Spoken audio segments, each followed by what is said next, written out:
আসসালামু আলাইকুম প্রিয় ভিউয়ার্স, সবাই কেমন আছেন? আশা করি আপনারা সবাই ভালো আছেন। আলহামদুলিল্লাহ, আমিও আল্লাহ পাকের অশেষ মেহেরবানিতে আপনাদের দোয়া, আমার মুরব্বিয়ান, আমার মা বাবার দোয়া, আলহামদুলিল্লাহ আমি ভালো আছি। আজকে দুইটি বিষয় নিয়ে আমি কথা বলতে চাইতেছি।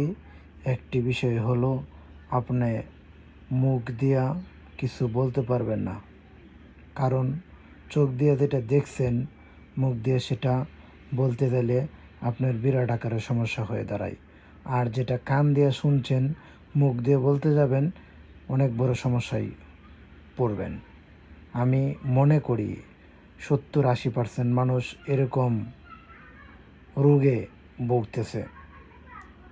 আমার মতো যারা মানুষ আছে তারা চোখ দিয়ে অনেক কিছু দেখে, কিন্তু মুখ দিয়ে বলার অনেক আগ্রহী জাগে, কিন্তু বলতে পারে না, কারণ সমস্যায় কেউ চায় না পড়তে।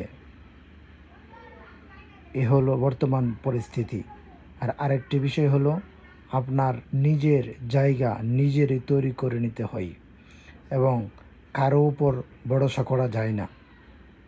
কারো উপরে আপনি ভরসা করতে যাবেন, এটা আপনার সবচেয়ে বড় আকারের ভুল হয়ে দাঁড়াইব।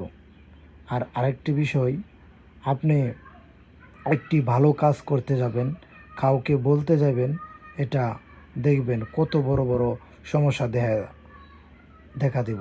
এবং সে বলবো এমনভাবে যেন এটা করলে এমনটা হইতে পারে, এটা করলে এমন হইতে পারে, এটা করলে ভালো হইব না।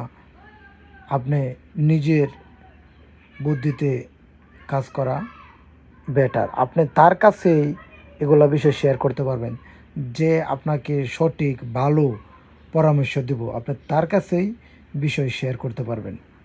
আপনি, আমাদের গ্রামগঞ্জে একটি কথা বলে, নিজের বুদ্ধি ভিখারি হলেও ভালো, কিন্তু পরের বুদ্ধি রাজা হইলেও সমস্যা। কারণ সে ভবিষ্যতে বলবো আমি তোকে পরামর্শ দিয়েছি। আর আপনি এমন কারো কাছে পরামর্শ করেন না, আপনি ভবিষ্যতে যাতে সে বলবো আমার পরামর্শ তুই রাজা হয়ে গেছিস। ধন্যবাদ। আমার এই ইউটিউব চ্যানেলটি আপনারা সাবস্ক্রাইব করে আমার পাশে থাকার অনুরোধ রইল। ধন্যবাদ সকলকে। দেখা হবে নতুন কোনো ভিডিওতে। আসসালামু আলাইকুম।